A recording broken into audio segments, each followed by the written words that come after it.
calling to order the Tuesday, January 18th regular meeting of the 39th Council of the City of Berkeley. Ms. Mitchell, would you please call the roll? Councilmember Baker. Here. Mayor Pro Tem Dean. Here. Councilmember Gavin. Here. Councilmember Hennon. Here. Councilmember Price. Here. Councilmember Villani. Here. Mayor Turbrack. Here. Our first order of business this evening is the approval of tonight's agenda. Is there a motion to approve? Motion to approve. Support. Motion to approve by Mayor Pro Tem Dean with support from Councilmember Baker. Are there any changes, corrections, additions, deletions? Seeing none, Ms. Mitchell, would you please call the roll? Dean. Yes. Gavin. Yes. Hennon. Yes. Price. Yes. Villani. Yes. Baker. Yes. Turbrack. Yes, our agenda for this evening has been approved. At this time, please stand for the invocation and remain standing for the pledge. With us this evening is Pastor Adam Grove. Let's pray. God, we thank you for this evening. We thank you for these council members who give of their time and the sacrifice of their families to lead this community, and we pray that you'd help them lead well, lead with humility and a heart of service. We just thank you for the ways that you blessed us as a city. We ask your blessing on it in 2022, that we would have a spirit of love and of truth in it, not one without the other, but both love and truth. And so again, we thank you for the concern of the residents in the room. We just ask your blessing on the proceedings here. We praise in Jesus' name. Amen. Amen.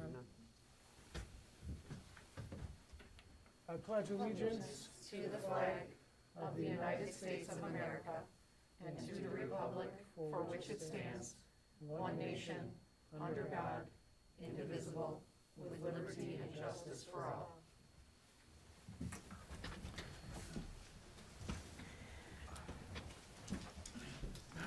All right, we will now move to public comments. And these are for public comments that are not included on tonight's agenda. You'll have the opportunity to speak on specific agenda items while they are being considered. Remember, council members will not engage you in discussion, but if your concern needs to be addressed by a member of city staff or department of the city, please sign in at the sheet at the clerk's desk. When you come up to the microphone, please state your name and city of residence. And again, this is for items that are not included on tonight's agenda.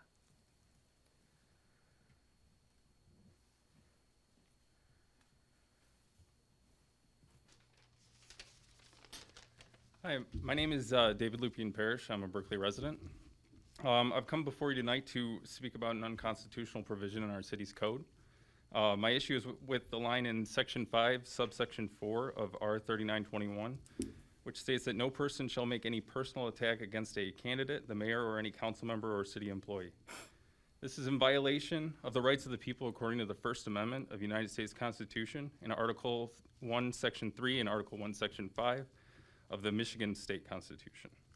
It's also in violation of the ruling of the 6th Federal Circuit Court of Appeals in the Ison v. Madison School Board case and the Mattel v. Tom and Iancu v. Brunetti cases at the U.S. Supreme Court. In Iancu, the majority opinion in part states, impermissible viewpoint discrimination does not neutrally treat an entire subject as off limits, but rather permits some private speech on the subject and only disfavor certain points of view.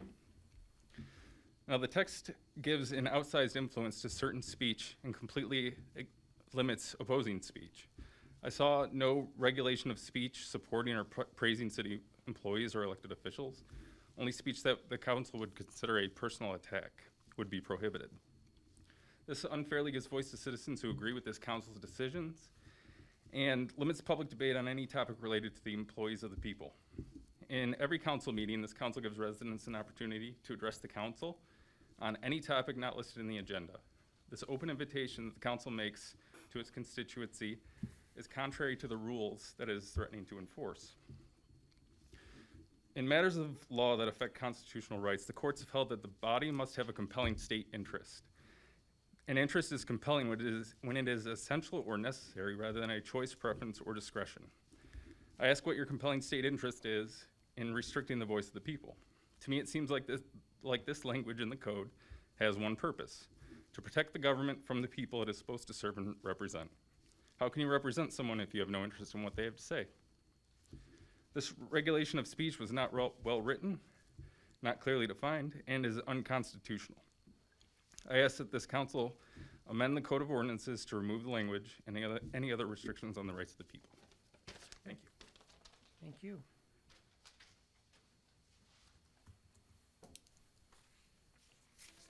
Anybody else for public comments for issues not included on tonight's agenda?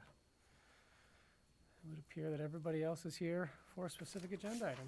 Okay, I guess we'll find out which one that is. We'll close public comments, and we'll move on to this evening's order of business. First up is our consent agenda. Ms. Mitchell, would you please read the items on tonight's consent agenda? 1, approval of the minutes. Matter of approving the minutes of the 39th regular city council meeting on Monday, December 20th, 2021, and the special city council meeting on January 10th, 2022. 2, warrant. Matter of approving warrant number 1370. Is there a motion to approve tonight's consent agenda? So moved. Support. Motion made by Councilmember Gavin with support from Councilmember Hennan. Are there any changes or corrections? Seeing none, Ms. Mitchell, would you please call the roll on tonight's consent agenda? Gavin, Yes. Hennan, Yes. Price, Yes. Balani, Yes. Baker, Yes. Dean, Yes. Turbrack. Yes. Consent agenda has passed. We now move into our regular agenda. Ms. Mitchell, would you please read item number 1? Recognitions, presentations. Matter of any recognitions or presentations from the consent agenda. Seeing no recognitions or presentations, we will move on to item number 2, please. Motion number M122, matter of approving a Downtown Development Authority event Frozen February Block Party on Robina between 12 Mile Road and the Alley on Saturday, February 12th, 2022, from 12 p.m. to 4 p.m. Approval is conditional upon the submission of required items and documents prior to the event dates. Is there a motion to approve M0121? So moved, Your Honor. Support. Motion made by Councilmember Baker with support from Councilmember Hennan. Mr. Baumgarten. Thank you, Mr. Mayor. The DDA brings us forward to you this evening as a kickoff to a series of block parties. The concept is based on Berkley's long tradition of having these in neighborhoods and having our residents get together and enjoy one another's company. And the DDA wants to bring that to the downtown space. Unfortunately, our DDA director is enthusiastic about this, but was unable to be here this evening due to prior commitments. But he did present this to the board. The board is very much in favor of this and very proud of the Events and Marketing Committee that has helped be the brainchild and the driving force behind bringing this item to you this evening. Mr. McGinnis did send forth a couple of notes to be read on his behalf. So. Let's see. The Winery Downtown Gathering is going to be a bit of an experiment. As I said, the block parties will evolve over the course of this year. It is driven in part by the DDA's desire to inspire prospective downtown visitors into thinking of Berkley as a year-round destination. When we were assessing our promotional initiatives and events, we saw that this was a definite need, and so the Frozen February, as it's being called, effort is part of an experiment to tackle said challenge. So you have the application in front of you. It has been reviewed and recommended approval by each of the departments that have a hand in bringing this forth. And we look forward to some Frozen February frolicking. Jeez. Fantastic. Wonderful alliteration there. Yes. I know Mr. McGinnis is not here. He did send that communication to the manager and myself. But does anybody have any questions, anything we want to make sure we put on Mike's radar? Councilmember Baker. Thank you, Your Honor, and thank you, Mr. Baumgarten, for sharing some highlights from Mr. McGinnis's note. As the liaison to the DDA, I can say I was at the meeting where they discussed this, and it was indeed very well received by the board. They are very enthused by the degree of thoughtfulness that the entire year's schedule proposes to engage residents and visitors alike throughout our downtown, and this will be an exciting way to start it off. During the communications at the end, I'll highlight a few other key proposal dates that will be coming before us, just to kind of wet our whistles a little bit of some additional fun coming down the road. Excellent. Thank Thank you. Any additional comments? Okay, well, we are certainly looking forward to the block parties in February and frozen, maybe not quite super frozen would be okay, to promote making sure we get our residents out. But just another great thing that's coming to our community. We look forward to that, thanking the DDA and Mr. McGinnis. Seeing no additional questions or comments, Ms. Mitchell, would you please call the roll on M0122? Jeez, I didn't update that. 22. Hennan, Yes. Price, Yes. Valani, Yes. Baker, Yes. Dean, Yes. Gavin, Yes. Turbrack. Yes. Ms. Mitchell, would you please read item number 3 on tonight's agenda?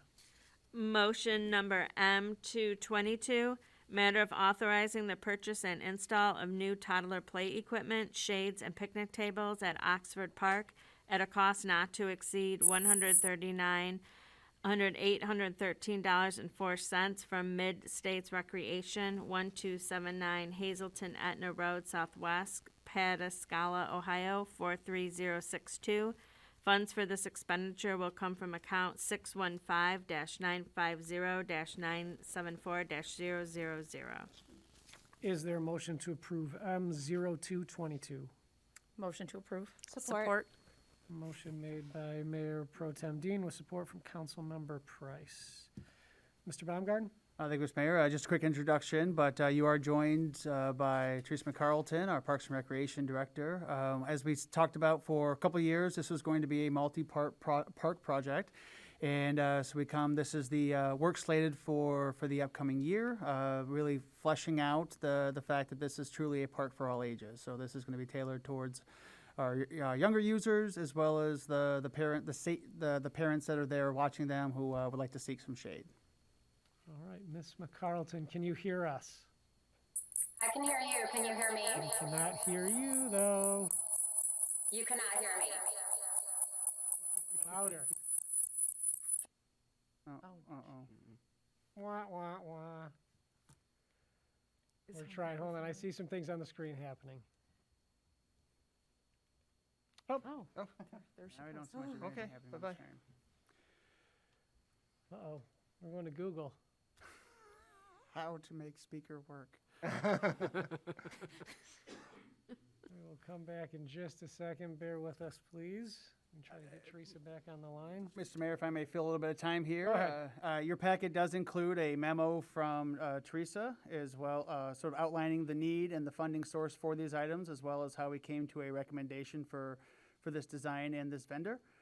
And also, the packet includes some spec drawings and creations on what it would look like actually in person, so what the park experience would be for our visitors.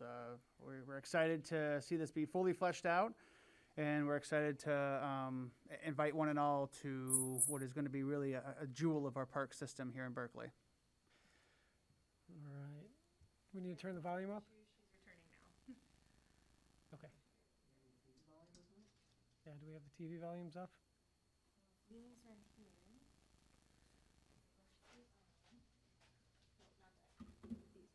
we tested it earlier. Okay. Yes. Your Honor, if I may, just as we work through the technical issues here, I do just want to commend Teresa and the whole department on the incredible work that they've done thus far. The park has been a great success, even just through the first phase, and I look forward to hearing more about what comes before us tonight. I'm inclined to be very supportive of this, and I do think that having Teresa or Matt as necessary fill in a few more details would be helpful, but the direction is really solid with this project. The park is an amazing jewel of our community, and would really hope to see progress continue. Thank you. Thank you. And while we're waiting, is there any other comments or questions that can be answered maybe by Mr. Baumgarten before we get Ms. McCarlton back on the line with our, I'm happy to make a comment. go ahead. Just reviewing the specs for the park, I was impressed by the variety of equipment. I know that one of the goals is to not have duplicate kinds of play equipment at any of our parks, and I felt like the play equipment that was proposed in the specs that we were given looks very different than what I see at our other parks right now, and I was pleased to see that in the specs we were presented with. Excellent. Thank you. If she is not back here in a second, we will have to move on. Teresa, can you hear us?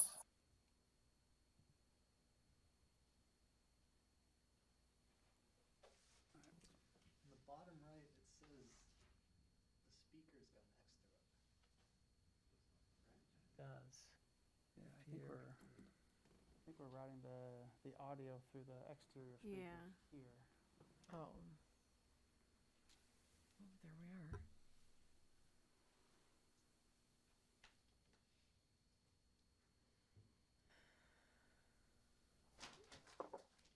Bear with us, please, just for a second here. We're good?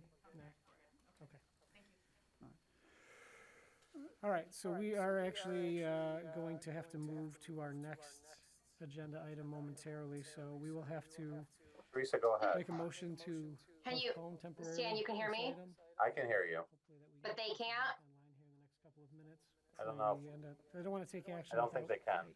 being Yeah, able I mean, to 'cause hear Tori from can her hear me and too. ask her questions, so So we're gonna we do proceed. have I a told them to motion just on the proceed to floor. move forward with It the next would, one until she by can Mayor figure Pro out the Tem Dean, audio. supported by So sorry, Councilmember Teresa, if you Price. just can stand Do we by. have a That's motion fine. for temporary postponement? It's just funny because I can hear everything they're saying. I know. Mr. Sarin, are we cool to just do that? Yes. Take this thing down? Yes, I think Okay. that's fine. Okay, Ms. Mitchell, would you This is why I please just call wanted to the be roll on there. the temporary postponement, so we can get that motion off the floor? Price, All right. Yes. Valani, Yes. Baker, Yes. Dean, Yes. Gavin, Yes. Hennan, Yes. Turbrack. Yes. We'll have to come back there. All right, Ms. Mitchell, would you please read item number 4 on tonight's agenda? Motion number M322, matter of authorizing the city manager to sign the application for additional service credit purchase for 7 MAPE employees, approving the purchases of 2 years of generic additional service credit through the MERS retirement system. The employees will be responsible for paying their portion of the service purchase cost, which totals $34,987. This purchase is allowed by the MERS plan document and the MAPE contract agreement dated 7/1/2021 through 6/30/2024, and the MERS plan document for active members. says, The total city of Berkeley portion of the cost is You can hear us both over the live feed. $760. Okay, let's talk. Stop talking. Is there a motion to approve M0322? So moved? Support. Moved by Councilmember Valani with support from Councilmember Baker. Mr. Baumgarten? Thank you, Mr. Mayor. If you recall back to the tentative bargaining agreement and contract that we just settled with MAPE, our Public Works bargaining unit, if you recall, we did open up this option, which was not previously available to our MAPE employees, where they would have the same ability as our merit system employees to purchase service time. They were the ones that suggested it first. The city was very open to adding this with a sunset, which would be the end of the current contract. But as you can see by those taking advantage of this new opportunity, there was certainly a lot of pent-up demand for it. So we believe that this is equally favorable for the city as it is for the employee themselves, mostly coming to do with purchasing this time in present-day dollars versus the obligations that would come in future years. But this is, again, proof that that this is something that they were truly very interested in. And you see why now, as they've each applied, or as now 7 members have applied to take advantage of this. We do see these periodically with our merit system, but they're spread out throughout the year. As it happened, as soon as this was official, these 7 individuals were financially able to jump on this, and so they're doing so now.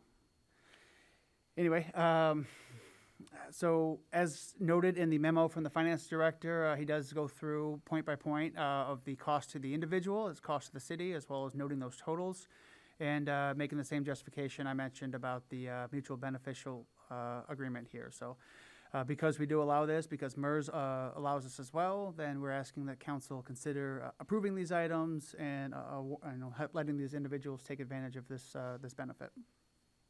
Thank you, Mr. Baumgarten. As you've mentioned, this is something that we've seen periodically with some of our other units. And now we have these 7 individuals who want to take advantage of this as well as permitted by the city and the contract. Are there any questions for Mr. Baumgarten? Thank you, Your Honor. I just want to again commend the city and our employees for working together. on these kinds of issues. And as a side note, I would really love to get that infinite corridor plug-in. I'm totally digging that right now. That was so fun. But anyway, thank you. I'm in support. Thank you. Additional comments? Again, we've seen a number of these, and we're relatively familiar with how it works and the mutual benefits, so there's probably not as much. And again, just so everybody knows, we are not hoping that any of these individuals are getting ready to jump Right. out any earlier. We certainly don't want to lose them, but we understand the mutual benefits on both sides, so we'll lock them in for a little longer before we let them go. All right. Seeing no additional questions, Ms. Mitchell, would you please call the roll on M0322? Valani, Yes. Baker, Yes. Dean, Yes. Gavin, Yes. Hennan, Yes. Price, Yes. Turbrack. Yes. We now move to number 5, please, Ms. Mitchell. Resolution number R122, matter of approving the resolution for the deficit elimination plan for the sidewalk fund as of 6/30/2021, and to authorize the finance director to sign the certified resolution and include it with the other required documents to submit to the Michigan Department of Treasury for review and approval. Is there a motion to approve R0122? So moved. Support. Motion made by Councilmember Price with support from Councilmember Gavin. Mr. Baumgarten? Thank you, Mr. Mayor. Because we are in the midst of our sidewalk replacement program, we have expended those monies as part of the cost sharing that we split with our residents, but we have not yet been through the process of receiving the resident portion back through special assessment. As of the end of the fiscal year, then that looks like that we have a deficit in this fund.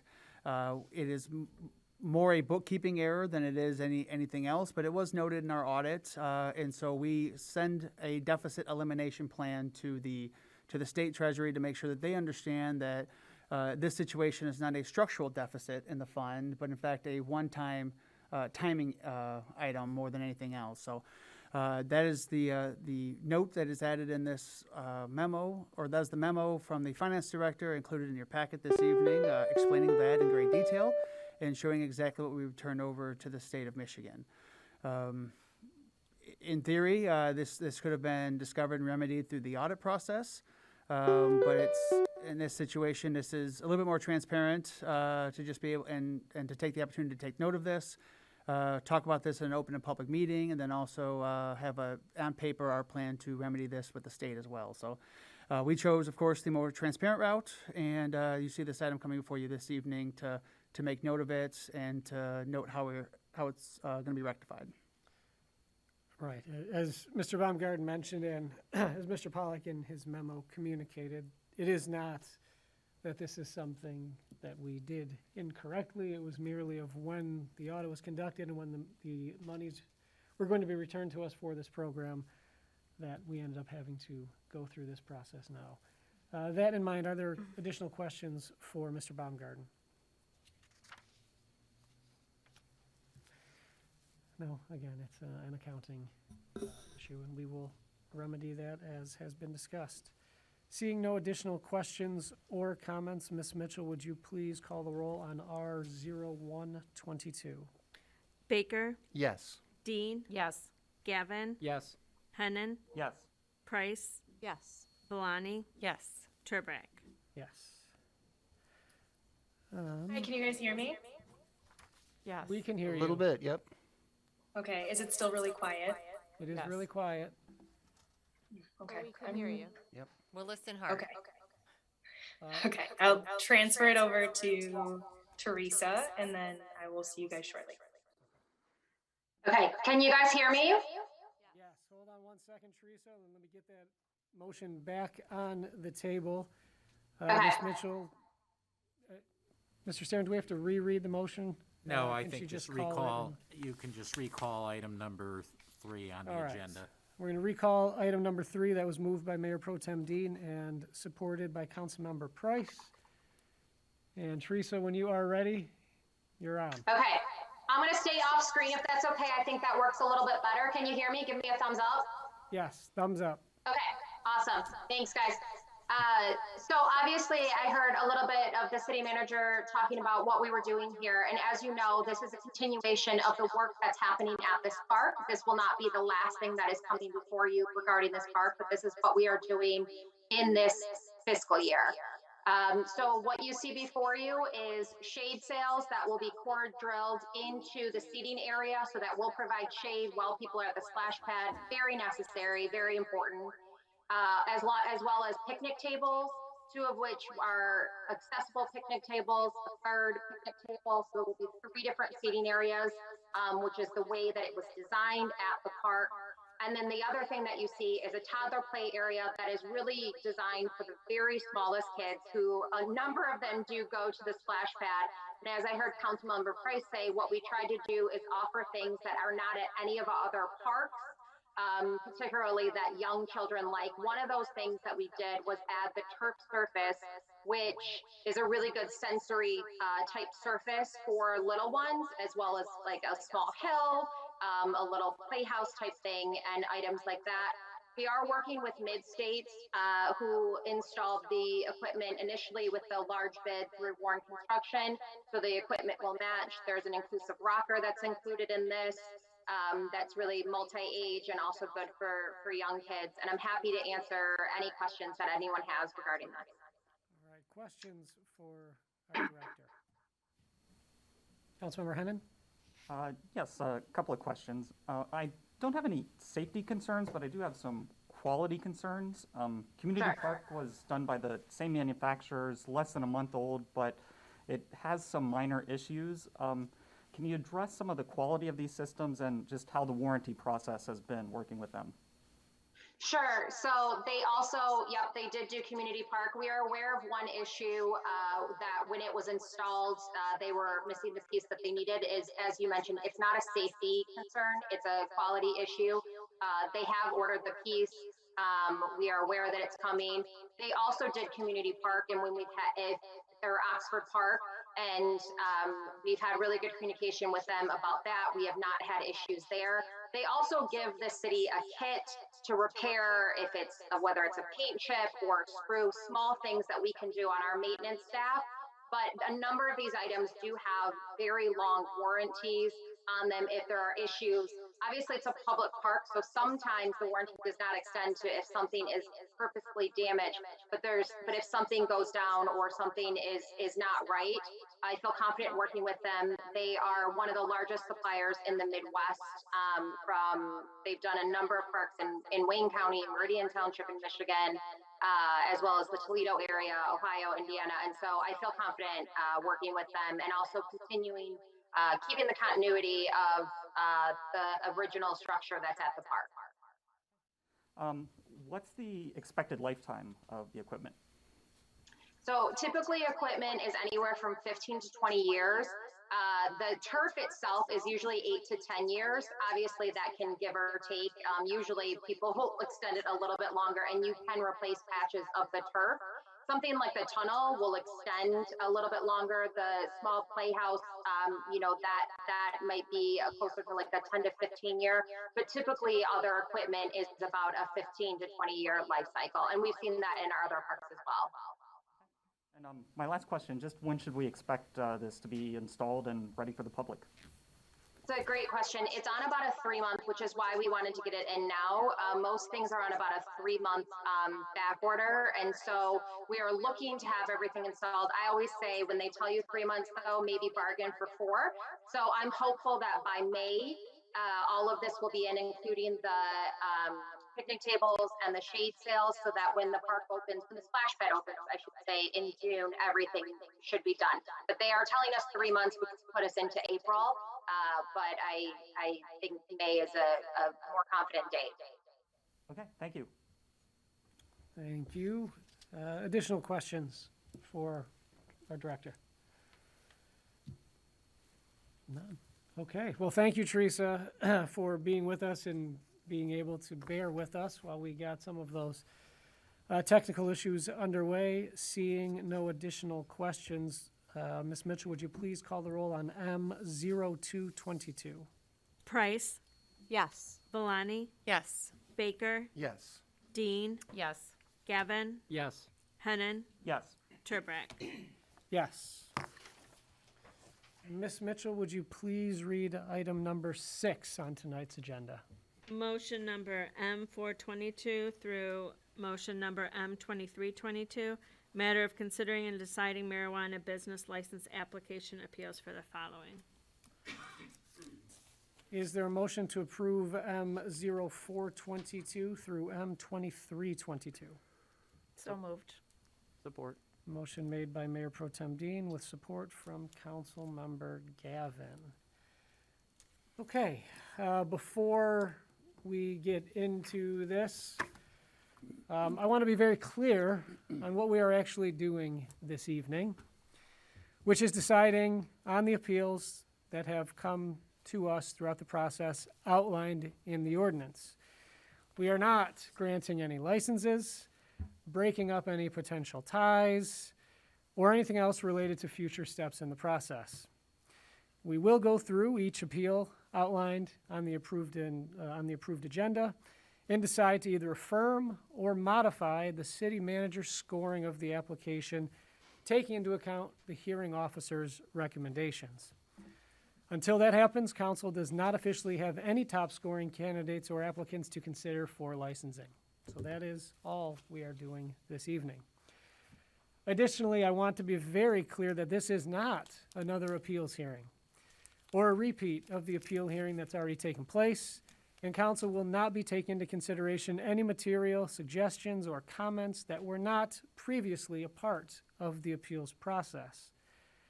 That being said, this is a public meeting, and you are welcome to comment if you choose before council begins its deliberations. You'll each have 3 minutes to make your remarks, and when that time is up, I will ask you to please sit down.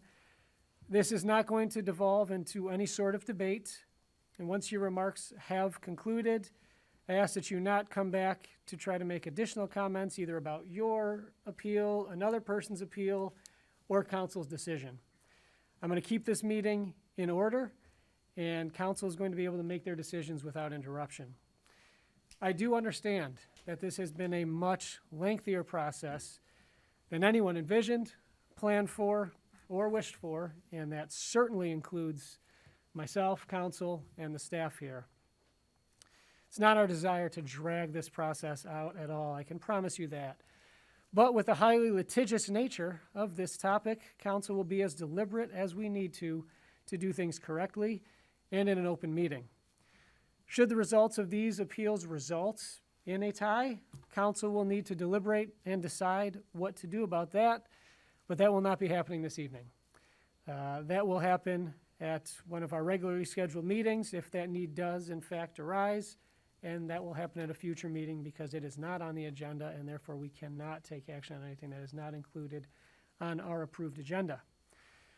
I tried to make that as clear as possible, and so without further ado, I will open the floor for public comments first. Please remember that you have 3 minutes for your remarks. We have, we'll see if this works, I don't know. We'll kind of give it a go here. I am under the impression that there may be some sort of beeping as you get close, just to make you aware that you are coming up against the 3 minutes. Also, I warmed up the gavel earlier today, just in case I need that. When you come to the microphone, please state your name and city of residence. And remember, this is the opportunity to comment. Once we start deliberating, I will ask that everybody refrain from coming up. And even if you do come up, I probably will not recognize you. Not trying to be a jerk, just trying to keep things moving in an orderly fashion. Okay. With that being said, if you do have some comments that you would like to make, please step up to the microphone, state your name, city of residence, and you may begin.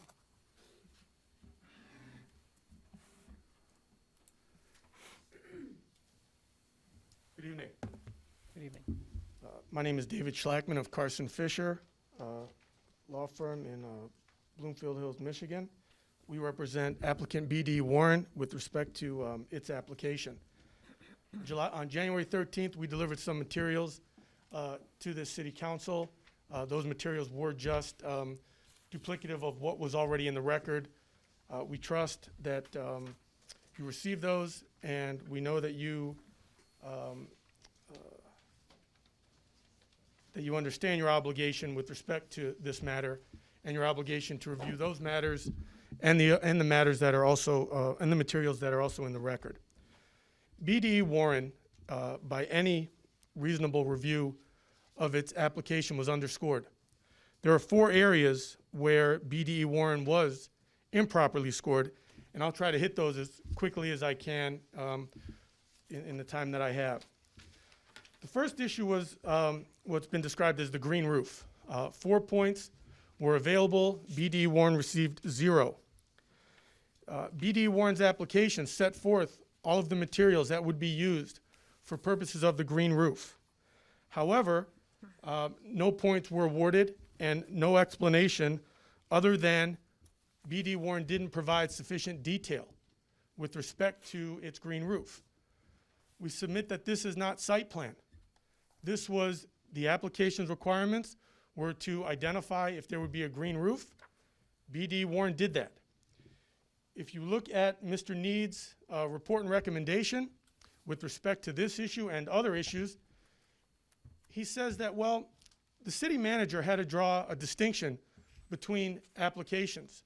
So he would look at one applicant and compare it to the next, and if he felt that one applicant had done a better job providing more detail than the other, well, that applicant got the points, and the one, in our case, BDE Warren, who he didn't feel gave as much detail, didn't get those points. I submit to you that's an abuse of his discretion. His job, respectfully, is to look at the scoring criteria that was created and to score it. Pass, fail, basically, points or no points. Not to compare the applications as he was scoring them. As Mr. Mayor, you pointed out, there's a system to resolve ties. If at the end of the day, all of the points were allocated and we end up with ties, well, this city council is going to have a method to resolve those ties. Another issue I'd like to hit quickly is the 9 points that weren't awarded because the argument was that we needed a variance with respect to our site. Untrue. That related to the location of the front door. We submit that if the front door was in an improper location, that administrative review is all that is necessary and not a variance. Thank you. That is loud. Thank you for being timely. I tried to warn everybody. I didn't know exactly what that was going to sound like. That's not the fire alarm. Yikes.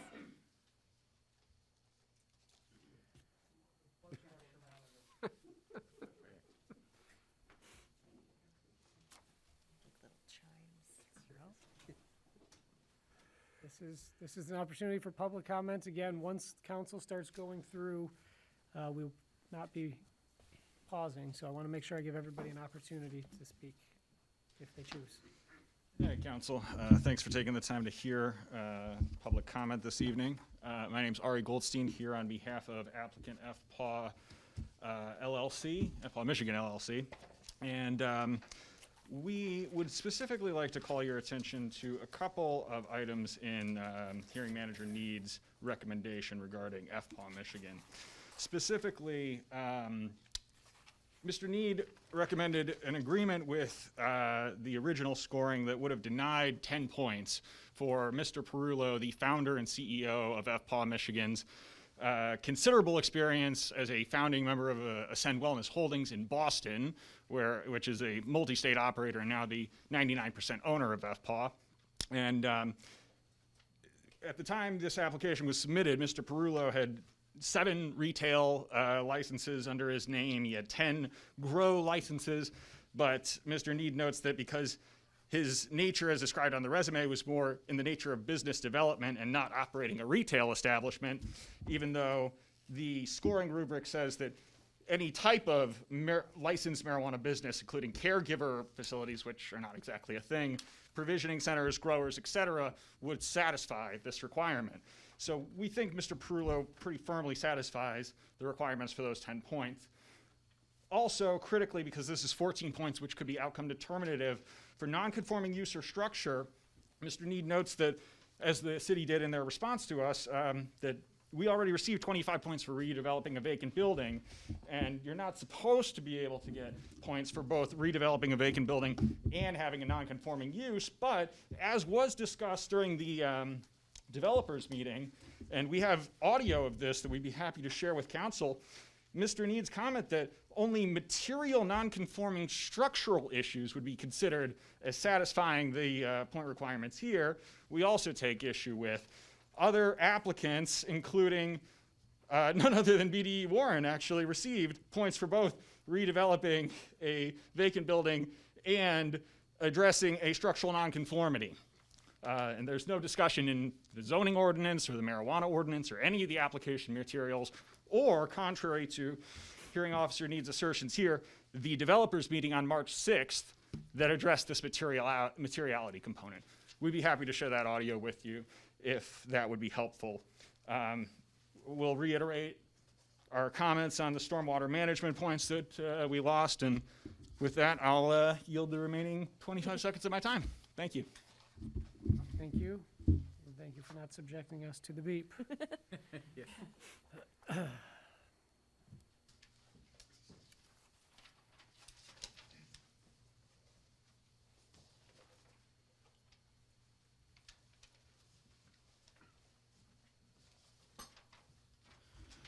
Good evening. My name is Rob Naderhood, and I'm here representing Oak Flint LLC, which finished this process with 279 points, exactly 22 points short of the second place finishers. I'm here to focus on one aspect of Oak Flint's application. The merit scoring criteria awards 22 points if the applicant's proposed development does not displace an existing operational business in Berkley. So if we set aside the applications, the appeals, the recommendations, the objective fact is that Oak Flint's development will not displace an existing business in Berkley. The current tenant at the facility, Regan Chiropractic, intends to relocate in the city. It is an undisputed fact. That was Regan's intent in June 2020, and that is his intent today. So now that we're clear on that, let's turn to the technicalities. When the city originally scored the applications, it refused to grant the 22 points to Oak Flint because Oak Flint did not include an affidavit of Franklin Regan in its application, even though both the affidavit and Regan's intent to remain in the city were referenced in the application, and by signing it, Oak Flint swore it was true and correct. According to the city and the hearing officer, not attaching the affidavit to the original application was Oak Flint's only mistake. However, we do not believe a mistake was made. The fact is that the affidavit requirements are not found in the city's ordinance or in the application, and Oak Flint has been penalized for not following unpublished requirements. At the July scoring meeting, and continuing to today, the city has overwhelming evidence of Regan's intentions with respect to Regan Chiropractic, which he made clear in 2 affidavits, both of which were provided to the city before the July scoring meeting. Given this sufficient and, in fact, indisputable proof of Regan's intentions, which was in the city's hands at the July scoring meeting, there's no way that the scoring committee should have done anything other than grant Oak Flint these 22 points. The hearing officer sided with the city manager, but acknowledged that this is a difficult appeal to decide, and that, quote, the result appears harsh. In summary, nowhere in the city's ordinance or in the application did it state that an affidavit was required of a third-party business owner, or 2, did it state that the affidavit needed to be included with the application. Oak Flint's application referenced but failed to include an attachment that they were not required to include anyway, and Oak Flint should not be punished for that. It's unfair and it's a violation of Oak Flint's due process rights. Oak Flint's application fulfilled all the requirements of the ordinance and the application itself. Second, even if the city and the hearing officer take the position that the affidavit was required in order to award the points, the city admits that it had both the original affidavit and a new 2021 affidavit in its hands at the July 14 scoring meeting. The decision to disregard those was arbitrary.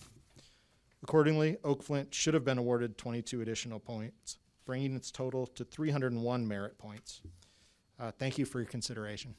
Thank you.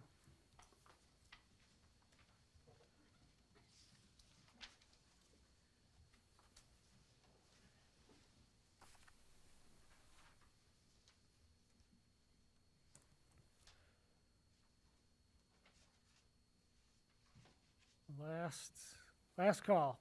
If anybody would like to speak? Okay. I usually get somebody moving. Oh. Okay. Good evening. Good evening. My name is Kevin Blair, I represent Loom. I sent a letter earlier today and offered to bring hard copies if anybody wants them. I have them here. Just wanted to say that Loom is very excited to be in Berkeley. We were very excited to earn one of the top scores in 2020, and we were excited to submit our site plan at that time, and things have been delayed because of the litigation. I would encourage tonight that no matter what the council does with the recommendations of the hearing officer, that you allow the top folks to proceed to site plan review. Under the ordinance, that was supposed to occur within 90 days of the original scoring. Obviously, that didn't happen because of the appeals and then the litigation and all of those things. But even if there is a tie and it is left unresolved tonight how that tie would be broken, I would suggest you send everybody to the Planning Commission and give everybody notice that that's on their own risk, on their own dime, and we would be happy to participate in the Planning Commission so that we can keep things moving. Again, this has already been delayed for a year. As you may recall, last March, lots of stories came out about the excise tax funds and how those are being distributed. So you're coming up, and March is going to happen again, and there's going to be lots of news stories, and there are going to be questions why Berkeley didn't get any excise tax money for the last year. It's because you were stuck in court, the folks that were unsuccessful trying to hold up the process. So the key deadline for this next year is September 30th. Your excise taxes will be determined based on how many stores are open by September 30th this year. And if we do not put the Planning Commission on a parallel track and allow that to proceed while you figure out how to figure out ties, et cetera, I think it's very unlikely that you're going to have the stores open by September 30th, and then you're going to miss a whole nother year. I did send in the letter, and I talked about a couple of issues with alleyways. First, there was a comment about nothing's going to be considered that wasn't in the appeal. Because we were in the top 3, we were told based on 30.813C that we couldn't appeal, and then the day before the appeal was due, we were told we could appeal. So we did not have time to do the due diligence and whatnot. But anyway, we pointed out a couple things in the, this is the picture that's in your, this is the 7-point alley where they're getting points for an alley, where the alley is between the store and here. And this picture here, this is the shot here of, this is not a doctored photograph. This is a kid's tricycle right on the other side of a 4-foot wall from where curbside sales are going to happen. So it doesn't make any sense that this property would get the alley points. On the other hand, the Blooms Alley, as outlined in Greg Need's, is functioning as an alley, legally and functionally as an alley. There's reciprocal easements here. I've driven down this myself, including tonight. It's still here. It looks exactly like this. This is the Google image. Okay, thank you. Thank you. Make sure you look at the power lines. Fire trucks can't get through. Not easy.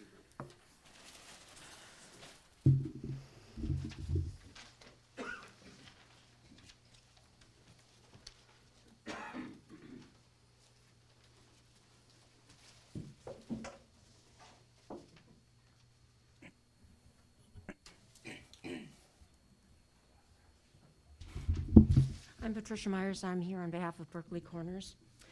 Number one, I would like to say that I think it's important to every applicant here that the process be fair and transparent. I will say that when I FOIA'd the hearing for Operation Grow, I had made public comment at that time. When I received the audio recording, my public comment was not on that recording. I don't believe that that is consistent with openness and transparency, and also it should have been included according to the rules. The other thing I would like to say is that in the interests of having a fair and transparent process, with regard to the initial application, Bud McCool and Operation Grow both, at the time of application, were not pre-qualified.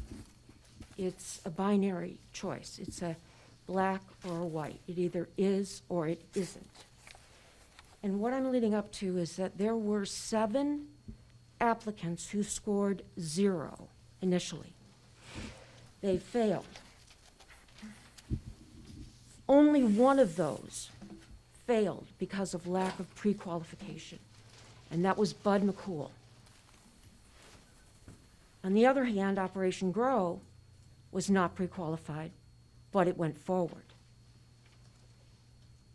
This does not appear at all to be consistent nor transparent. And what you have ended up with are two applicants that were scored and published on September 29th of 2020, both not pre-qualified, but one passed and one failed. In addition, with regard to Operation Grow, it does trouble me when I look at the comments that the hearing officer has made. With regard to February 20th, 2020, Operation Grow made its application for renewal prior to expiration of its pre-qualification status. I have FOIA'd the MRA. There is no documentation to that extent. Also, number 3, in the review recommendations from the hearing officer, Mr. Greg Need, also on February 29th, 2020, the MRA notified the applicant that it had successfully submitted its pre-qualification. Again, I have FOIA'd the MRA and nothing exists to this extent. Additionally, in the recommendation comments, it is discussed the difficulty with regard to COVID, potentially interfering with renewal. In this particular... Thank you. Thank you.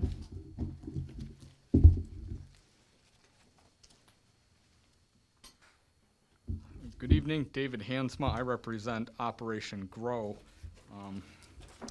I'll just restrain my comments to respond to some of the comments that were just made. With respect to the pre-qualification, Operation Grow was pre-qualified. Their application for renewal was timely submitted, which was noted in Mr. Need's decision. As he pointed out in his decision, the ordinance does not specifically require that the pre-qualification status necessarily be in place as of the application date, and the city was within its rights to exercise its discretion and allow scoring so long as the renewal had been timely filed, which is the case here. There's absolutely no evidence to suggest that Mr. Need got that wrong.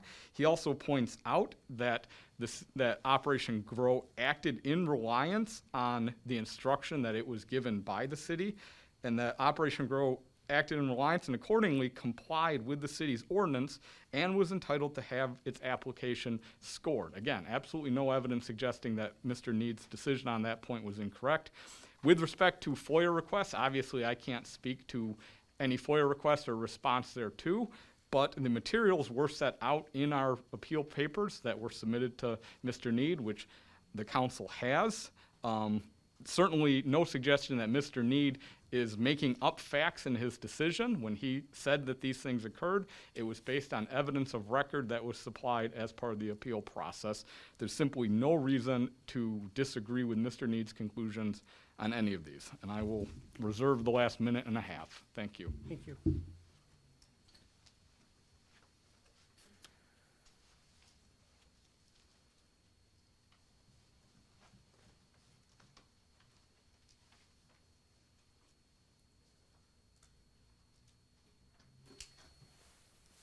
Last opportunity.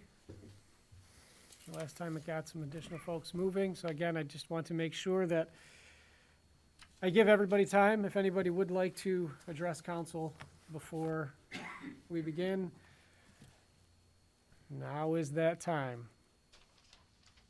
Going once, twice. Sold. All right, we move on.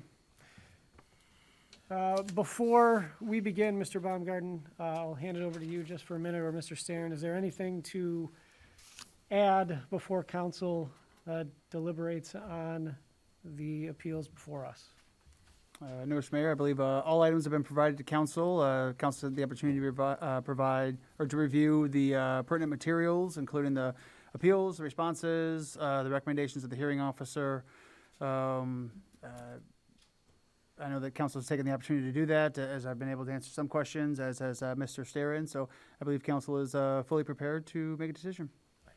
I would echo Mr. Baumgarten's comments. It's been a long, long and bumpy road getting to this point. There's a lot of materials. Council does have access to all the materials that were considered by the city manager in the scoring and the rescoring of the applications, as well as what was considered by the hearing officer, as well as the council has the hearing officer's report and recommendations. So it's all there for you, all teed up for council's consideration and decision now. Well, thank you. And as was stated by both of you, council has had ample information to digest and look throughout this process.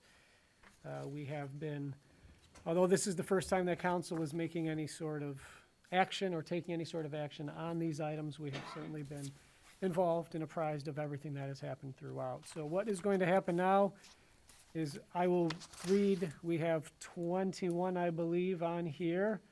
I will call each applicant by file number and ask council what is the desire on each respective application. Once a council member has made a motion, and when that motion is supported, I will call for a roll call vote on each of the applicants. That makes sense to council?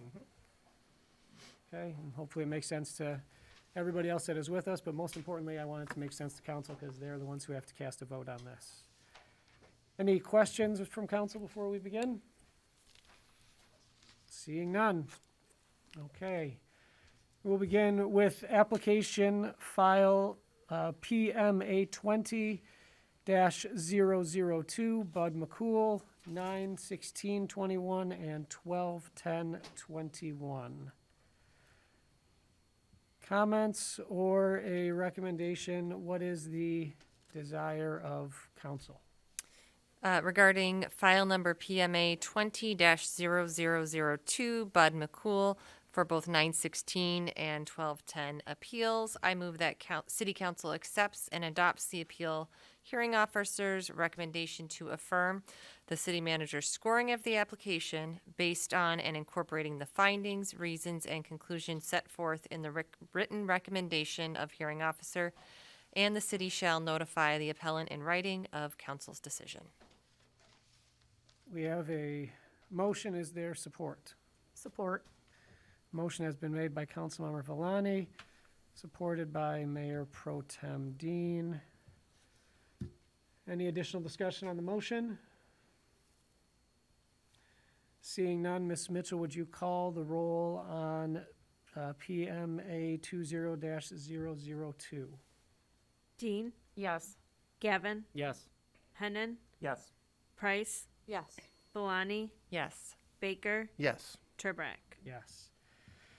And Ms. Mitchell, to clarify, that is officially going to go down as motion 0422? Yes. Okay. We now move on to what will be motion 0522, application file number PMA 20-003, Operation Grow LLC. Comments, or what is the desire of council? Regarding file number PMA 20-0003, Operation Grow LLC, I move that City Council accepts and adopts the appeal hearing officer's recommendation to affirm the city manager's scoring of the application based on and incorporating the findings, reasons, and conclusions set forth in the written recommendation of the hearing officer, and that the city shall notify the appellant in writing of the council's decision. We have a motion on the table by Councilmember Gavin. Do we have support? Support. Support from Councilmember Baker. Mr. Mayor? Yes. Just to clarify, I think the motion was to accept the hearing officer's recommendation to affirm the city manager's recommendation, but I think the hearing officer's recommendation was actually to modify the city manager's recommendation. The hearing officer's recommendation was to add 14 points to Operation Grow's score. So I just want to clarify, if the motion was to accept and adopt the hearing officer's recommendation. The recommendation was to modify the city manager's score as set forth in the hearing officer's recommendation. That's correct? Yes, that's correct. Okay, and Councilmember Baker? Support. Second still stands? Yep. Thank you for that clarification, Mr. Sterin. Additional questions or comments on the motion on the table? Oh, okay. I wasn't sure if somebody was coming through the window. Seeing no additional discussion, we do have a motion on the table. Ms. Mitchell, would you please call the roll on what is now M0522 PMA 20-003 for Operation Grow? Gavin, Yes. Hennan, Yes. Price, Yes. Valani, Yes. Baker, Yes. Dean, Yes. Turbrack. Yes. We are now at application file number PMA 20005, BDE Warren LLC, which will now be M0622 moving forward. What is the desire of council on 005? Regarding file number PMA 20-0005, BDE Warren LLC, I move that City Council accepts and adopts the appeal hearing officer's recommendation to affirm the city manager's scoring of the application based on and incorporating the findings, reasons, and conclusions set forth in the written recommendation of hearing officer, and that the city shall notify the appellant in writing of council's decision. Is there a support for the motion on the table from Mayor Pro Tem Dean? Support. Supported by Council Member Gavin. Any discussion or changes? Seeing none. Ms. Mitchell, would you please call the roll then on what is now M06-2022, which is PMA 20-005 BDE Warren LLC? Hennan, Yes. Price, Yes. Valani, Yes. Baker, Yes. Dean, Yes. Gavin, Yes. Turbrack. Yes. Move on to application file number PMA 20006, PGB Enterprises LLC, which will now be motion M07-2022.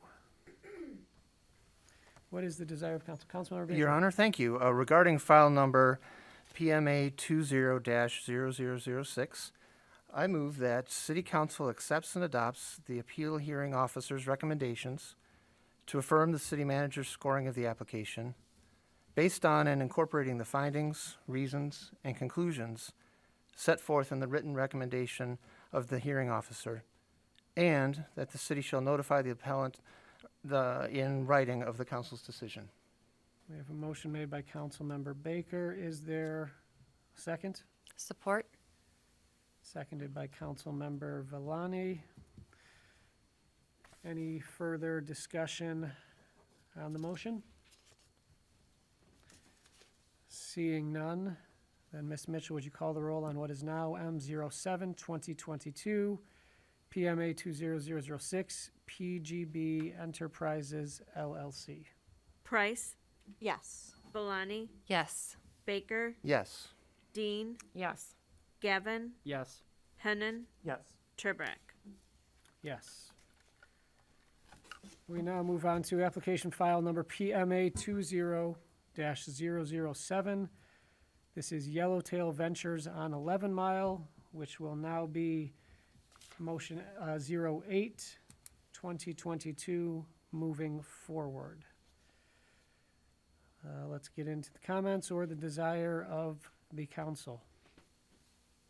Mr. Mayor, I move that regarding file PMA 20-00007, I move that City Council accepts and adopts the appeal hearings officer's recommendation to modify the city's manager's scoring of the application based on incorporating the findings, reasons, and conclusions set forth in the written recommendation of the hearing officer, and that the city shall notify the appellant in writing of the council's decision. We have a motion on the table by Councilmember Price. Is there support? Support. Support by Mayor Pro Tem Dean. Any additional discussion or clarifications on the motion? Seeing none, Ms. Mitchell, would you please call the roll on what is now M08-2022? Valani, Yes. Baker, Yes. Dean, Yes. Gavin, Yes. Hennan, Yes. Price, Yes. Turbrack. Yes. Mr. Attorney, just a quick question as I am going through and naming these the appropriate motion. When I read that at the end, do I need to read the entire application again? No, you do not. All right, I just don't want any parliamentary hiccups here that could Not telling you create- can't do that, but you don't need to do that. I think people have heard me speak enough, and reading off numbers may not be the most pleasing to anybody's ear. Okay, we now move on to application file number PMA 20009, Yellowtail Ventures, Woodward. This will henceforth be motion 09-2022. What is the desire of council?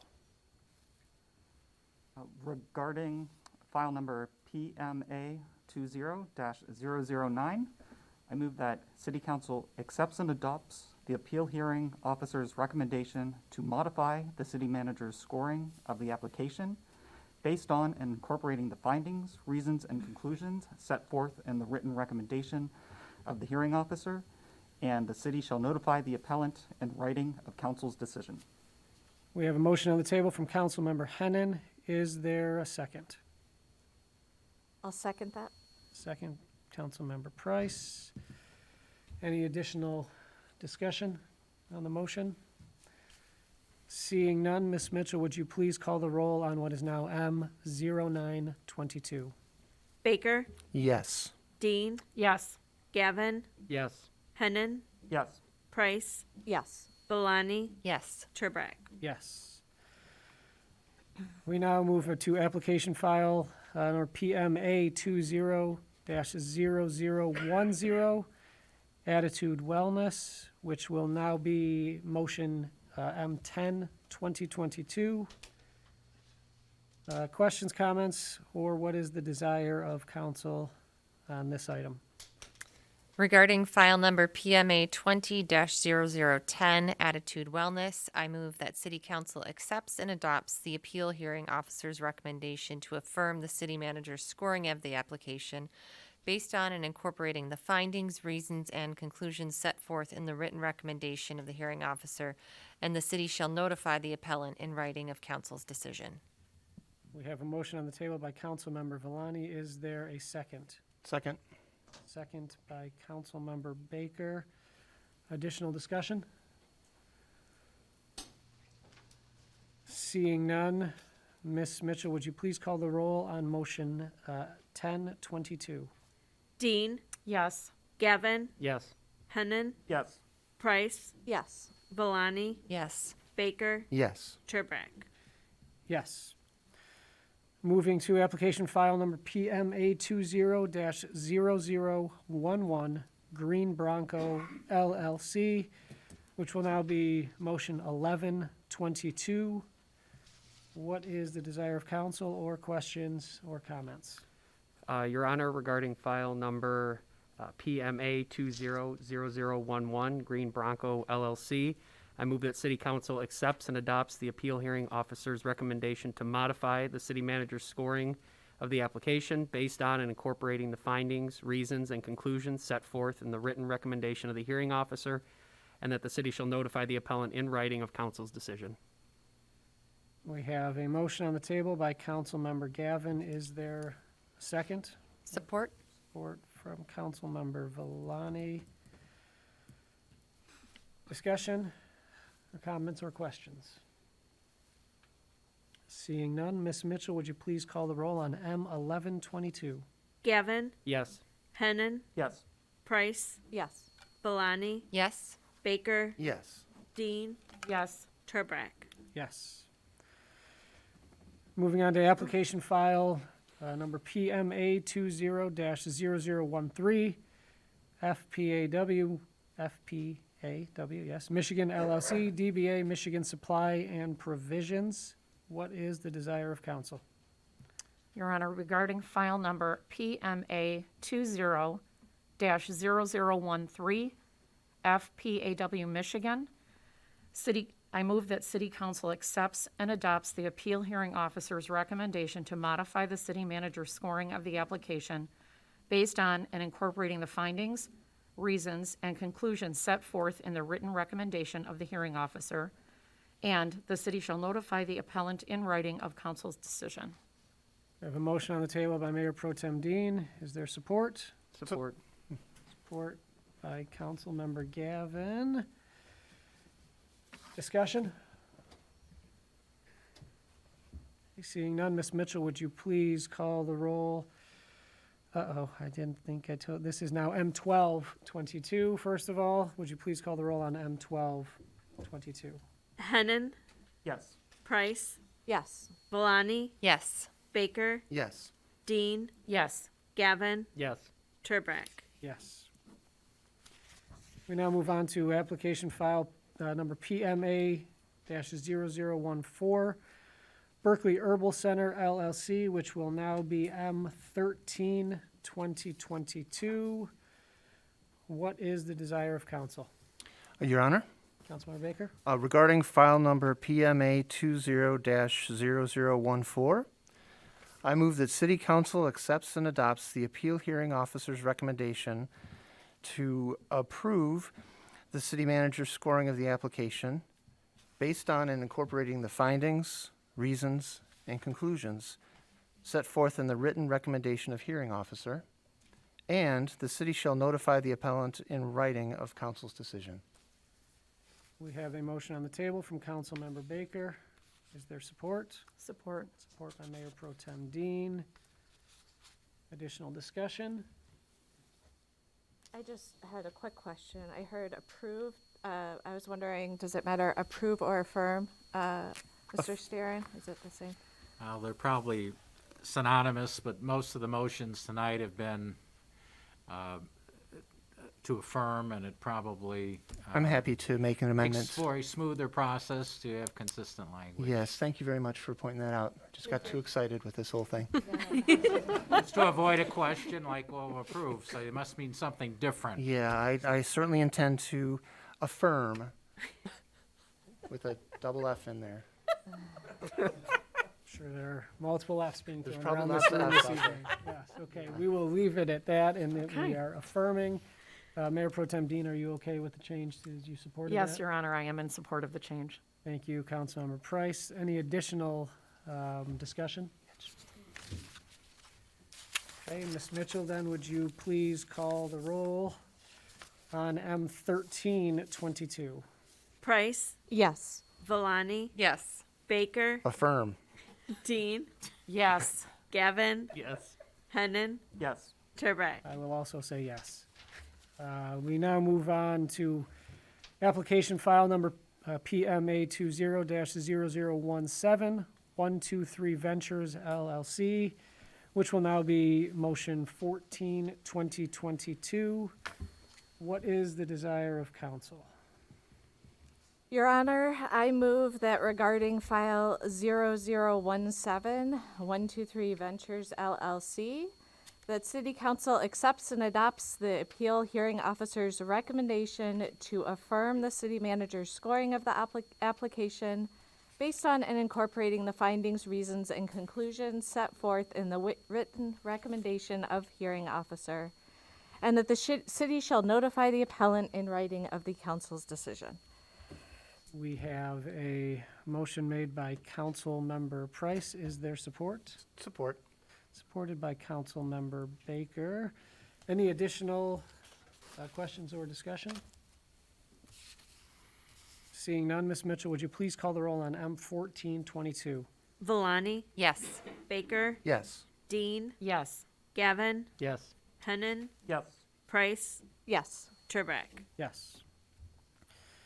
Now moving to application file PMA 20-0018, GS Bay City LLC, which is now motion M1522. What is the desire of council? Regarding file number PMA 20-0018, I move that City Council accepts and adopts the appealing hearing officer's recommendation to affirm the city manager's scoring of the application based on and incorporating the findings, reasons, and conclusions set forth in the written recommendation of the hearing officer, and the city shall notify the appellant in writing of council's decision. Okay, we have a motion on the table for Councilmember Hennon. Is there support? Support. Everybody likes this one. This is a popular one. Councilmember Price has supported. Any additional discussion from council?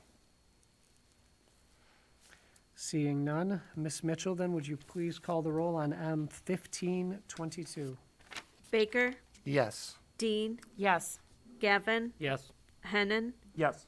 Price, Yes. Villani, Yes. Turbrack. Yes.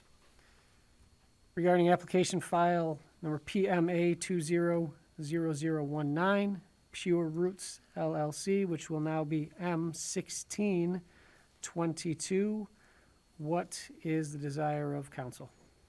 Regarding file number PMA 20-0019, Pure Roots LLC, I move that City Council accepts and adopts the appeal hearing officer's recommendation to affirm the city manager's scoring of the application based on and incorporating the findings, reasons, and conclusions set forth in the written recommendation of the hearing officer, and the city shall notify the appellant in writing of council's decision. We have a motion on the table from Councilmember Villani. Is there support? Support.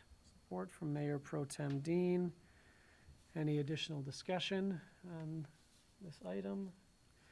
Seeing none, Ms. Mitchell, would you please call the roll on M1622? Dean, Yes. Gavin, Yes. Hennon, Yes.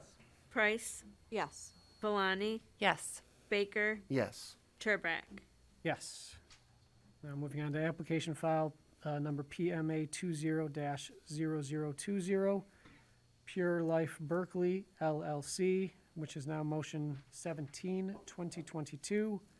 What is the desire of council? Your Honor, regarding file number PMA 200020, Pure Life Berkley LLC, I move that City Council accepts and adopts the appeal hearing officer's recommendation to affirm the city manager's scoring of the application based on and incorporating the findings, reasons, and conclusions set forth in the written recommendation of hearing officer, and the city shall notify the appellant in writing of council's decision. Thank you. We have a motion on the table from Councilmember Gavin. Is there support? Support. Support from Councilmember Villani. Additional discussion from council? Seeing none, Ms. Mitchell, would you please call the roll on M1722? Gavin, Yes. Hennon, Yes. Price, Yes. Villani, Yes. Baker, Yes. Dean, Yes. Turbrack. Yes. Moving to application file number PMA 20-0020, Pure Life Berkley 2 LLC, now motion 1822. What is the desire of council? Your Honor, regarding file number PMA 20-0022, I move that the City Council accepts and adopts the appeal officer's recommendation to affirm the city manager's scoring of the application based on and incorporating the findings, reasons, and conclusions set forth in the written recommendation of the hearing officer, and the city shall notify the appellant in writing of council's decision. Is there a motion to approve, or sorry, we have a motion on the table from Mayor Pro Tem. Is there support? Support. Supported from Councilmember Gavin. Is there discussion or questions? Seeing none, Ms. Mitchell, would you please call the roll on M1822? Hennon, Yes. Price, Yes. Villani, Yes. Baker, Yes. Dean, Yes. Gavin, Yes. Turbrack. Yes. Move on to application file number PMA 20-0024 Euclid LLC, which is now M19-2022. What is the desire of council, or are there comments? Your Honor? Councilmember Baker? Thank you. Regarding file number PMA 20-0024, I move that City Council accepts and adopts the appeal hearing officer's recommendation to modify the city manager's scoring of the application based on and incorporating the findings, reasons, and conclusions set forth in the written recommendation of hearing officer, and the city shall notify the appellant in writing of council's decision. We have a motion from Councilmember Baker. Is there support? Support. Support from Mayor Pro Tem Dean. Discussion? Seeing no additional discussion, Ms. Mitchell, would you please call the roll on M1922? Price, Yes. Valani, Yes. Baker, Yes. Dean, Yes. Gavin, Yes. Hennan, Yes. Turbrack. Yes. Moving to application file number PMA 20-0025, Berkley Corners PRV LLC, which will now be M2022. Comments, or what is the desire of council? Mr. Mayor, I move that regarding a file number PMA 20-0025 Berkley Corners PRV, the City Council accepts and adopts the appeal hearings officer's recommendation to affirm the city manager's scoring of the application based on and incorporating the findings, reasons, and conclusions set forth in the written recommendation of the hearing officer, and that the city shall notify the appellant in writing of the council's decision. We have a motion on the table from Councilmember Price. Is there support? Support. Support from both sides of the table, but Councilmember Hennan, I heard first. Any questions or comments? Seeing none, Ms. Mitchell, would you please call the roll on M2022? Valani, Yes. Baker, Yes. Dean, Yes. Gavin, Yes. Hennan, Yes. Price, Yes. Turbrack. Yes. Moving to application file number PMA 20-0028, Warren Capital Holdings LLC, which will now be motion M2122. Comments or the desire of council? Regarding file number PMA 20-0028, I move that City Council accepts and adopts the appeal hearing officer's recommendation to affirm the city manager's scoring of the application based on and incorporating the findings, reasons, and conclusions set forth in the written recommendation of the hearing officer, and the city shall notify the appellant in writing of council's decision. Thank you. We have a motion from Councilmember Hennan. Is there support? Support. Support from Mayor Pro Tem Dean. Additional discussion? Seeing none, Ms. Mitchell, would you please call the roll on M2122? Baker, Yes. Dean, Yes. Gavin, Yes. Hennan, Yes. Price, Yes. Valani, Yes. Turbrack. Yes. Regarding application file number PMA 20-0029, 7 Point Dispensing of Michigan LLC, which is now M2222. What is the desire of council? Your Honor, regarding file number PMA 20-0029, 7 Points Dispensing of Michigan LLC, I move that City Council accepts and adopts the appeal hearing officer's recommendation to modify the city manager's scoring of the application based on and incorporating the findings, reasons, and conclusions set forth in the written recommendation of the hearing officer, and the city shall notify the appellant in writing of council's decision. We have a motion from Councilmember Valani. Is there support? Support. Support from Councilmember Price. Additional discussion? Seeing none, Ms. Mitchell, would you please call the roll on M2222? Dean, Yes. Gavin, Yes. Hennan, Yes. Price, Yes. Valani, Yes. Baker, Yes. Turbrack. Yes. Regarding application file number PMA 20-0031, Oak Flint LLC, which is now motion 2322. What is the desire of council, or comments or questions? Your Honor, regarding file number PMA 200031, Oak Flint LLC, I move that City Council accepts and adopts the appeal hearing officer's recommendation to affirm the city manager's scoring of the application based on and incorporating the findings, reasons, and conclusions set forth in the written recommendation of hearing officer, and the city shall notify the appellant in writing of the council's decision. Is there support? Support. Support from Councilmember Valani. Is there any additional discussion? Seeing none, Ms. Mitchell, would you please call the roll on M 2322? Gavin, Yes. Hennan, Yes. Price, Yes. Valani, Yes. Baker, Yes. Dean, Yes. Turbrack. Sorry. Yes. I believe that moves us. What is the next item on this evening's agenda, Ms. Mitchell? Communications. I have zero idea. Hold on. Mayor Pro Tem. Councilmember Hennan. Oh, good So guess. close. All right. Sorry, Councilmember Hennan. Maybe we should use this timer for ourselves, but, Can we do that? I'm fine with that. I will be brief. Second. I should have said that at the end of my comments. The tree board, they will next meet on February 28th. The zoning board of appeals met last week to hear two cases. The first was a dimensional variance request, and it was tabled at the request of the applicant. And the second was an interpretation, which is rare for our ZBA to do, but is one of their roles, an interpretation of our ordinance on home-based businesses. It was tabled pending additional information that they were requesting. Today, I received the latest vaccination data for the city from the state, and over the past 71 days since they last provided data, children saw a 21% increase in second shot vaccination rates.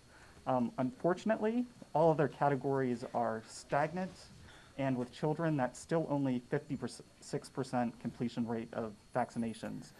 And I really feel as a community, we need to do better to protect our children and everybody. I also requested booster data, but that wasn't provided. I don't know if they aren't collecting it at a city level or just don't have it ready. And then not just vaccinations, but testing is a critical part of helping to prevent spread. And the federal government's now providing 4 free tests per home per month. They opened that up a day early today, and you can sign up for that at covidtests.gov. I don't want to seem all gloomy. I do see an end. Spring will be here soon. There's therapeutic pills that have been approved and will be widely available in coming months. But right now, it's still not the time to let our guard down. So, thank you. Thank you. Councilmember Price? Yes, thank you, Mayor Turbrack. I just have a few updates for my boards and commissions this evening. The Beautification Advisory Committee gave their Holiday Spirit Awards to 10 city blocks this year. Mortensen between Columbia and Cambridge, Cambridge between Henley and Mortensen, Oakshire between Cambridge and Oxford. Sorry. Oh, wait, that was my street too.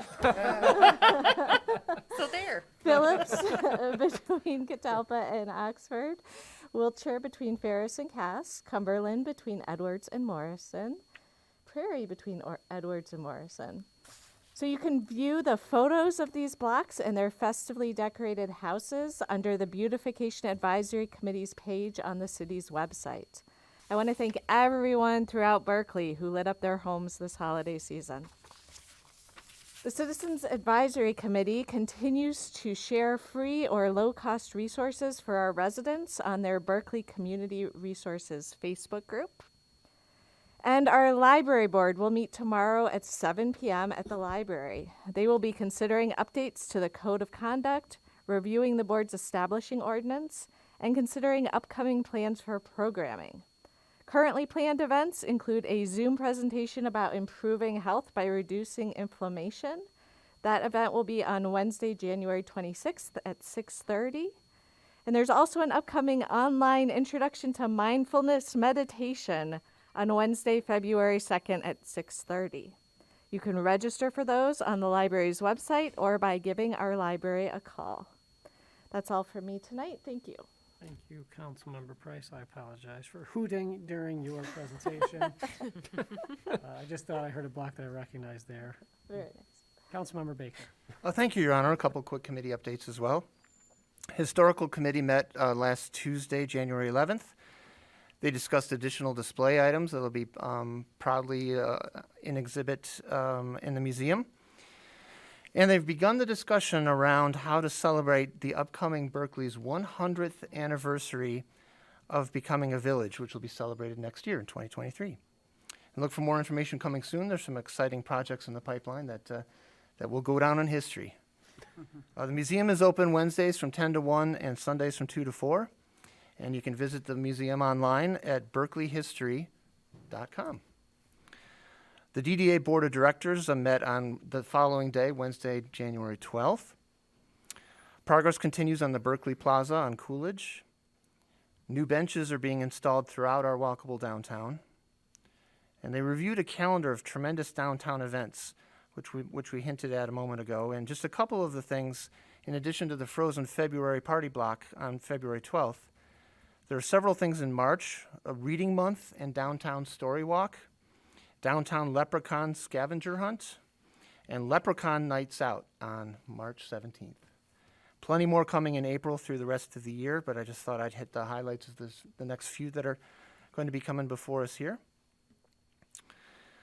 Look for additional information coming soon, and visit the DDA online at downtownberkeley.com. And finally, it was Rick Pitino who once said, "Make incremental progress. Change comes not by the yard, but by the inch." Now, we're all only human when we try to do the best we can, and there are times when perfect is the minimum requirement.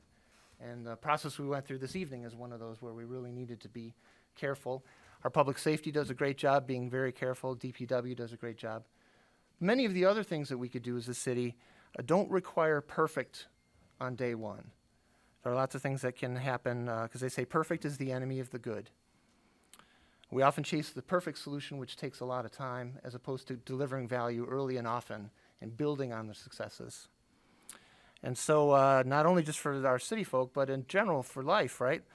Don't put off making our lives better today by striving for perfection in the months and years to come. So with that, I want to just say stay safe, everyone. Please hug somebody that you love, and have a great night. Thank you. Thank you. Mayor Pro Tem Dean. Thank you, Your Honor. I just have a few Parks and Recreation updates. After a pause in 2021, our annual Winterfest will be back on Saturday, February 5th from 12 to 2. Winterfest will be held exclusively outdoors, with the community center open for restrooms, grab-and-go hot chocolate, and donuts. Outdoor activities include checking out the ice carvings, unicorn rides, there will be a petting zoo, ice skating, foaling, no axe throwing this year. I'm sorry to disappoint. And Winterfest is completely free and all are invited. AARP is offering tax assistance to seniors at the community center. Appointments are required for this service and can be made by calling the community center at 248-658-3470. And finally, the community center is open and running a whole slate of programs and classes. You can check those out by visiting recreation.berkleymich.org. Thank you. Thank you. Councilmember Gavin. Thank you, Your Honor. Very briefly, Planning Commission meets next Tuesday, January 25th at 7 p.m. here in City Hall chambers. And the Environmental Advisory Committee was supposed to have a meeting this Thursday, but it's since been canceled. And so the next meeting will be February 17th at 6:30 in the second floor conference room of the Public Safety Building. So that's all I have. Thank you. Thank you. Councilmember Falani. All right, we're going to end it short and sweet. The Technology Committee has not had any meetings since the last council meeting, so no updates from there. And the Berkeley Area Chamber, yesterday was the Martin Luther King Day on, not a day off, and we had several hundred participants between Berkley and Royal Oak marching. There were donations, an address from the governor, representation from both towns. So it was a very positive and well-attended event. Thank you. Mr. Baumgarten. Thank you, Mr. Mayor. We had a great year last year, and a big part of that was spent bringing this process to this point this evening. And so it's my absolute pleasure to lead a talented team of public servants, many of which worked very, very hard to get to this point, and then we'll continue to work to see this process through. So I want to thank council for their role this evening, and know to the council as well as the residents watching at home that we continue to work diligently to see through the city's 70-plus approval rate of Proposal 1 of 2018. So onward we go.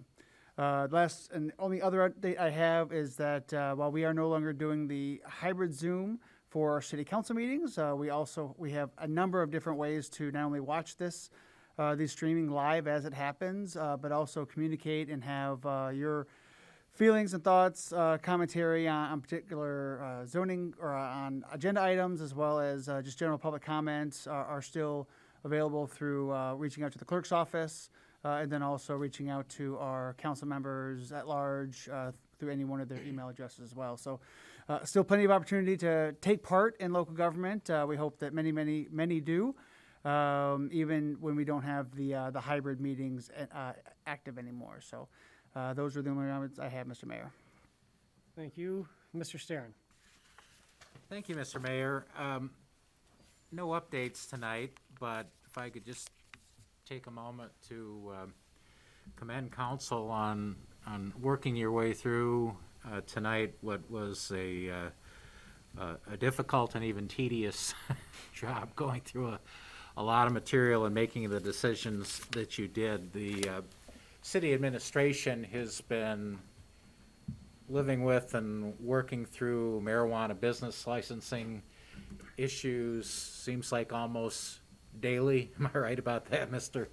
Baumgarten? For the better part of 2 years. And the council was involved at the front end with the deliberation and adoption of the ordinance, and of course the scoring criteria, which was no easy feat.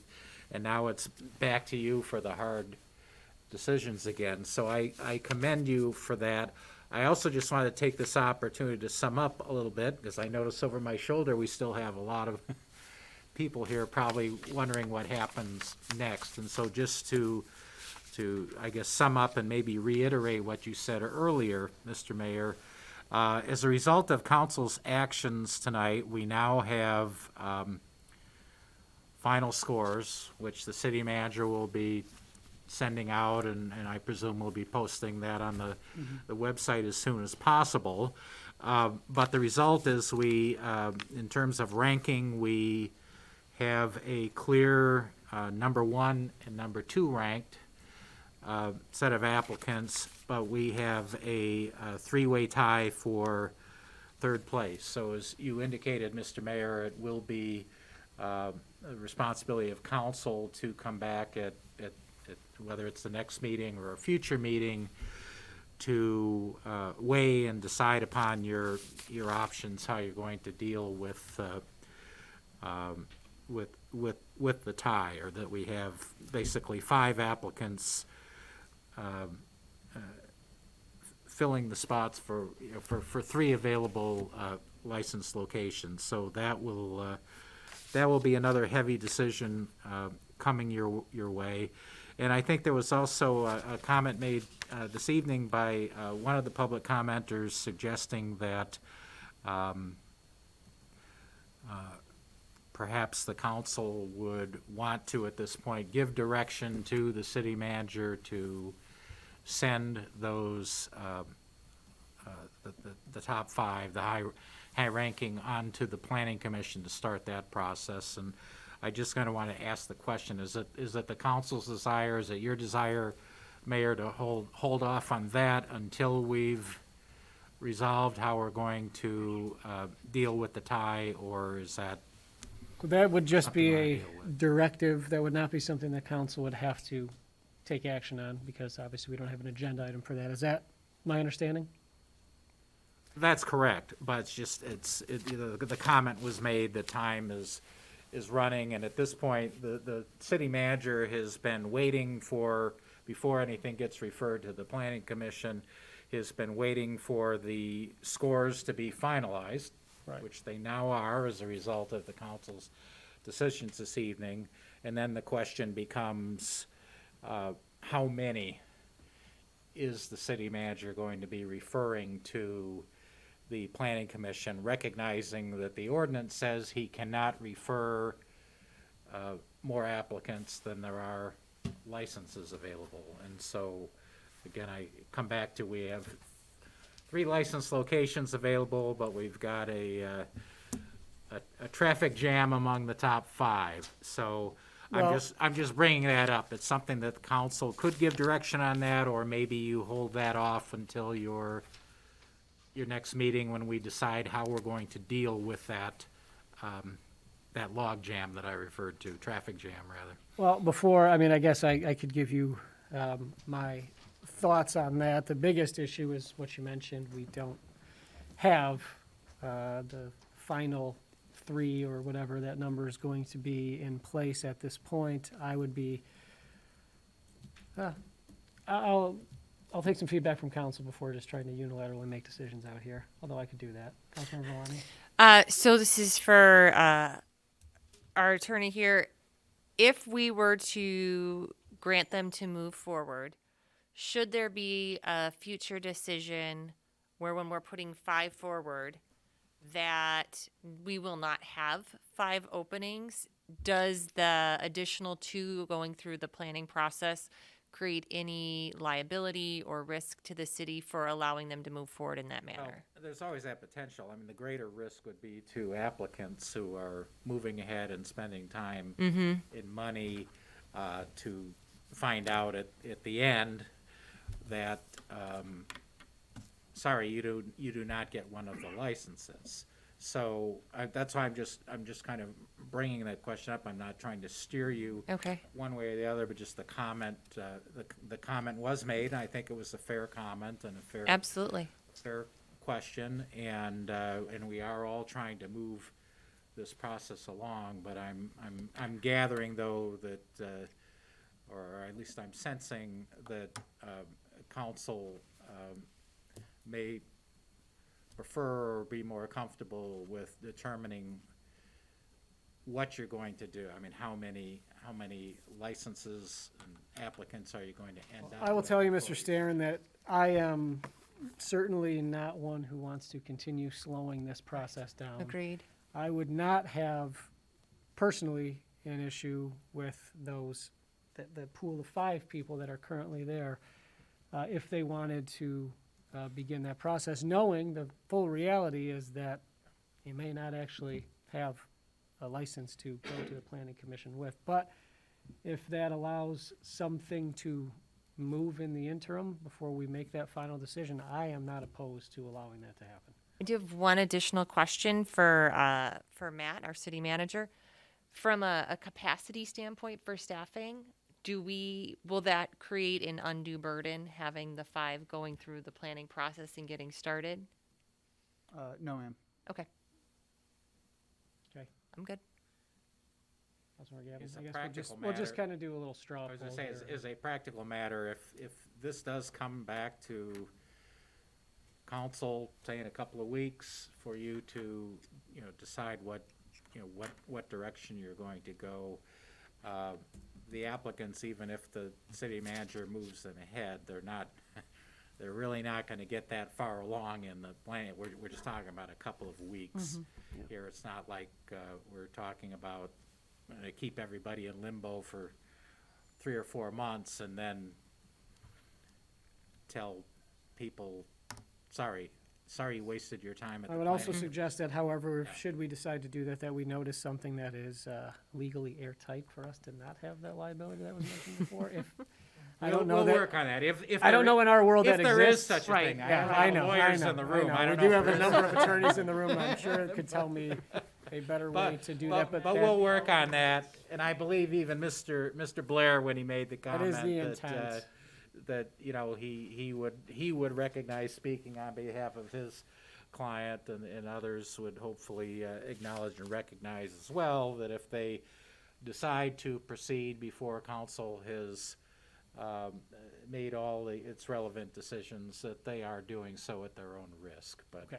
I just brought it up because I recognize, you know, time is money, and some of the applicants have, all of the applicants really have a lot of things to do before they actually will be in a position to open doors. So it's just one opportunity to perhaps on a parallel track try to move part of the process along rather than I understand, and if there's a sequentially. way that we can do that, I would be okay with that again, as if it does not put us in a precarious position legally. Understood. So we'll just do a quick straw poll, and if council decides that, or the majority of council wants to do that, then we can do that. Councilmember Valani, I assume you said yes? Yes. Before, but I want to clarify. Councilmember Gavin? Yeah, I don't have a problem with moving forward, although I'm going to repeat it. It is completely and utterly at the applicant understanding that they bear the risk in this and fully understanding that council still has decisions to make going forward. Yes. And so I don't have a problem moving forward, but just want that to be repeated and clear again. Yes, we were trying to be as clear as possible earlier, and I think we're Sometimes I trying to think do that. repeating might be all Yes. right. Mayor Pro Tem? I have no problem with moving forward with the applicants as such. In light of what's been stated already, I think it's extremely important that they know this is at your own risk. There is no guarantee, unless you're 1 and 2, but there is no guarantee of the others. So, yes. Okay, Councilmember Baker?